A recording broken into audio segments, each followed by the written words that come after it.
পারি, আমার ব্যক্তি জীবন, পারিবারিক জীবন, সামাজিক জীবন, রাজনৈতিক জীবন, রাষ্ট্রনৈতিক ব্যবস্থাপনার জীবন, আন্তর্জাতিক সম্পর্ক বিভাগের কূটনৈতিক জীবনের ডিপ্লোমেসিতেও যদি আল্লাহ রাসূলকে আমি ফিট করতে না পারি, নিজেদেরকে মডার্ন মনে করি, ইসলামকে মডার্ন মনে না করি, রাসূলের তরিকাকে মডার্ন না মনে করে নিজের অমতকে মডার্ন মনে করি, মনে রাখতে হবে ব্যক্তি জীবন, পারিবারিক জীবন, রাষ্ট্রনৈতিক জীবন, আন্তর্জাতিক সম্পর্ক বিভাগে পরিপূর্ণ শান্তি এই পৃথিবীর কোন রাষ্ট্র ততদিন পর্যন্ত পাবে না যতদিন পর্যন্ত রাহমাতুল্লিল আলামিনের পরিচালিত নিয়ম নীতি আদর্শকে নিজের আদর্শ না বানাবে। কথা ঠিক কিনা? হযরত আমিনা যখন আল্লাহ রাসূলকে গর্ভে ধারণ করেছিলেন, এই গর্ভধারণ পৃথিবীর অন্যান্য স্বাভাবিক গর্ভধারণের মতো ছিল বিষয়টা তা নয়, বরঞ্চ এটি ছিল অন্যতম বিশেষ গর্ভধারণ। হযরত আমিনা বর্ণনায় তিনি বর্ণনা করেছেন, হযরত আমিনা বলেন, আমি যখন আমার বাচ্চার ভাগকে গর্ভে ধারণ করলাম, অন্য মহিলারা পেটে ভাগ অনুভব করে, কষ্ট অনুভব করে, ব্যথা অনুভব করে, কিন্তু আল্লাহ তাআলা আমার বাচ্চাকে এই জগতের সেফটি বানাবেন।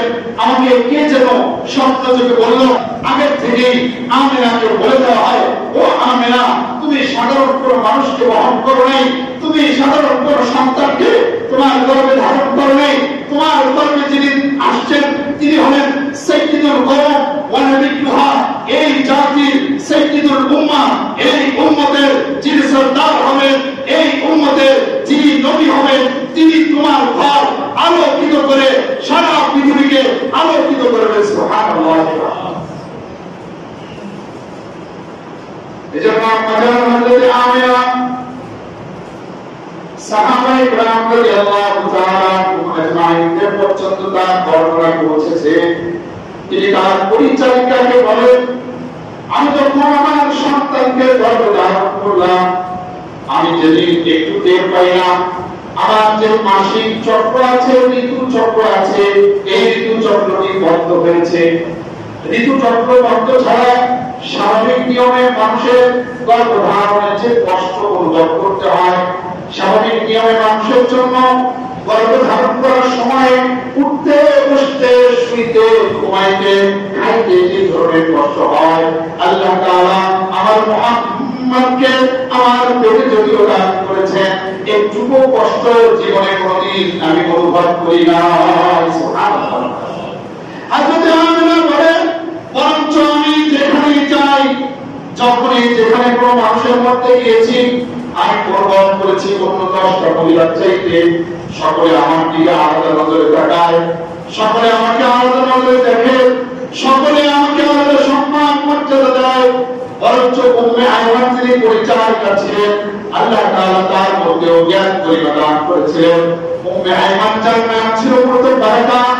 এই উম্মে আইমান বারাকা বলেন, হে আমার মা, হে মাতা আমিনা, হয়তোবা জগতের বড় কোনো মনীষীকে আল্লাহ তাআলা আপনার মাঝে পাঠাইবেন।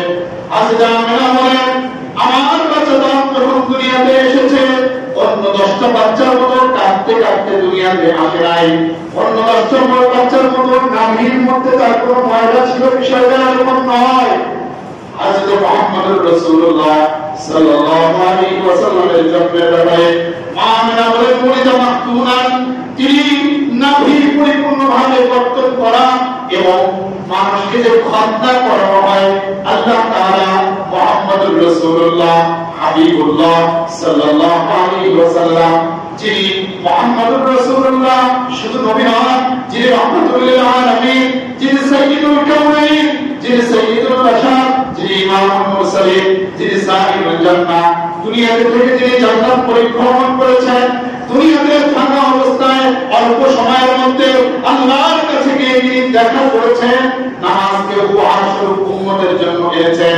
1 আসমান, 2 আসমান, 3 আসমান, 4 আসমান, 5 আসমান, 6 আসমান, 7ম আসমানের পরে আল্লাহ তাআলা বাইতুল মামুরে যাকে নিয়েছেন, সিদরাতুল মুনতাহায়, এরপর আরশে মুআল্লা, সরাসরি আল্লাহর সাথে দেখা হয়েছে, কথা হয়েছে। যার সেই মুহাম্মদুর রাসূলুল্লাহকে সাধারণ কোনো জন্ম দান করেন নাই, মা আমেনার বর্ণনা, অন্য মহিলারা তার বাচ্চাকে জন্মদানের পরে তার ময়লা আবর্জনা থাকে, নাপাকি থাকে, নাপাক রক্ত হয়, নিফাসের রক্ত হয়, কিন্তু মুহাম্মদুর রাসূলুল্লাহকে জন্ম দেওয়ার পরে একটুকু ময়লা আর নাপাকি আমার শরীর থেকে আমি কোনোদিনও দেখতে পাই না।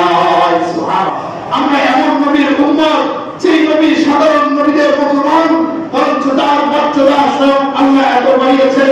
আল্লাহ তাআলা নিজেই বলেছেন, কিয়ামতের ময়দানে মানুষেরা যখন নিজেদের হিসাবের জন্য ব্যতিব্যস্ত থাকবে, নিজেদের হিসাব দিতে পারবে না, বরঞ্চ সকলকে দাঁড়িয়ে থাকতে হবে। পৃথিবীর কোন নবী পর্যন্ত কোন কথা বলবেন না, কোন ফেরেশতা, বড় চার ফেরেশতা কথা বলতে পারবে না।